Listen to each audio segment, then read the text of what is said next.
Baruch Hashem, we begin again. 5 minutes of bitachon, never more time appropriate to work on a little bit more connection, a little bit more living with Hashem. As we learned yesterday, the Gaon taught us that what does it mean to be be'emunasa yichya, to live with emunah, said the Vilna Gaon, that was bitachon. And we concluded yesterday with an incredible mashal from Rav David Sutton over here, the author. And to play out the mashal one more time with different characters, maybe you'll hit home a little bit harder. Yesterday was the surgeon, the experienced surgeon, and the medical director telling him, I command you to call me if you have an issue. Similarly, one might suggest it's a parent.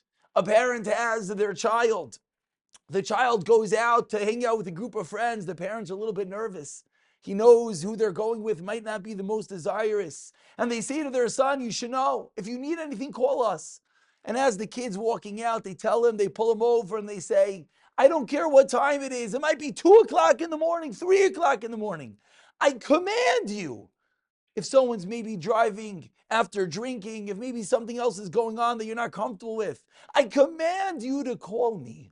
The chayva, the mitzvah of bitachon. It's not something that's just brings yishuv hadas, which it does. Not just something that will allow us to live life in a very complicated, confusing, concealed, and difficult world, which it does. But yesterday in chapter 1, the Beis Halevi taught us that bitachon is a chayva. It's an obligation that we have to realize Hashem is commanding us to call out to Him, to live our life with that bitachon. And now we continue into the second chapter. And the second chapter really follows seamlessly from the last words, which were what? Aveira gedoylahi. If you're lacking in bitachon, it's an aveira, very strong words. And continues the Beis Halevi, va'aveira zu. And this sin, the sin of not having, not living, feeling that Hashem is holding our hand, atzma goyrim loy lipol. It causes him to fall, which, if we think about that for a moment, it's a sin. Okay, I did something wrong. Says the Beis Halevi, this sin not only is a problem, but it's going to pull us downward, propel us further into the issues that we're trying to avoid. And he quotes a pasuk and he continues, because if a person is fearful, the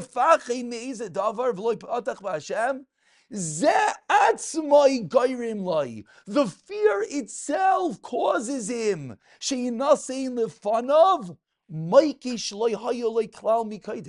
a snare, a trap, an issue that wasn't there prior. Let's repeat those words and understand them. There are problems we have. We're faced with challenges. We become fearful.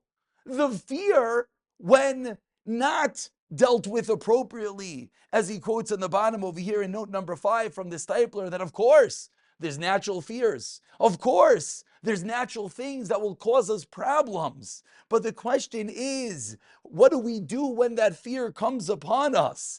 Do we control ourselves? Or do we allow the fear, the anxiety, the problems to just wash over us and wash us away? If one does, then the fear itself causes more issues, says the Beis Halevi.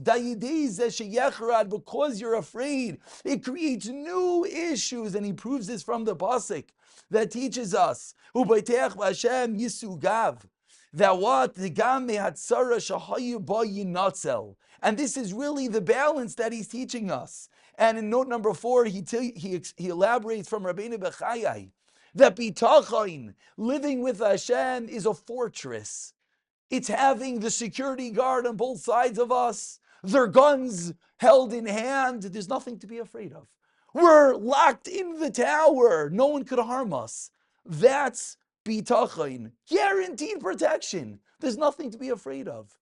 But the moment that we don't have bitachon, we're walking out of that tower. We're walking into enemy lines, and even worse, we're bringing the enemy, we're bringing the issues onto ourselves. Says the Beis Halevi, this aveira causes more issues than b'siyata d'shemaya. Tomorrow, we're going to elaborate in the 3rd chapter. What does it mean that these aveiros, that the lack of bitachon causes more issues, causes more problems, causes us to spiral downward, unfortunately, without bitachon.